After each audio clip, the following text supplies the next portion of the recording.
দুই শিশুকে মোবাইলে পর্ন ভিডিও দেখিয়ে ধর্ষণ চেষ্টার অভিযোগে ফরিদপুর নদী বন্দরের ডক মালিক রেজাউল করিম মুন্সিকে অবরুদ্ধ করে রাখে কয়েকশো মানুষ। প্রায় ১.৫ ঘন্টা অবরুদ্ধ করে রাখার পর পুলিশ ও সেনাবাহিনীর সদস্যরা এসে ওই ব্যবসায়ীকে উদ্ধার করে থানায় নিয়ে যান। রোববার রাত ১০টার দিকে সদর উপজেলার নদী বন্দর এলাকায় এই ঘটনা ঘটে। তাৎক্ষণিক পুলিশের কয়েকটি টিম ঘটনাস্থলে যায়, কিন্তু সেখানে শত শত মানুষ উপস্থিত থাকায় সামাল দিতে সেনাবাহিনীকে ডাকা হয়।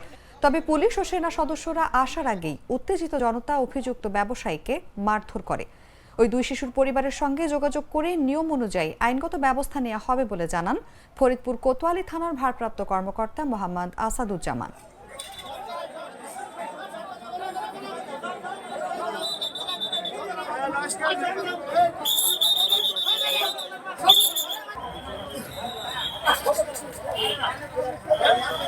নয়টা ৪৫ ঘটিকার সময় আমি টেলিফোনে আমার মোবাইল মারফত সংবাদ পাই এলাকা সূত্রে সিএনবি ঘাট এলাকায় একজন ব্যক্তিকে এলাকার লোকজন একটা ঘরের মধ্যে আটক করেছে এবং এলাকার চরম উত্তেজনা, এবং সে নাকি যে ব্যক্তি আটক হয়েছে সেই ব্যক্তি ছোট ছোট বাচ্চাদের তার মোবাইলে ধারণ করা অশ্লীল ভিডিও বাচ্চাদের কাছে প্রদর্শন করতে দেখাইছে।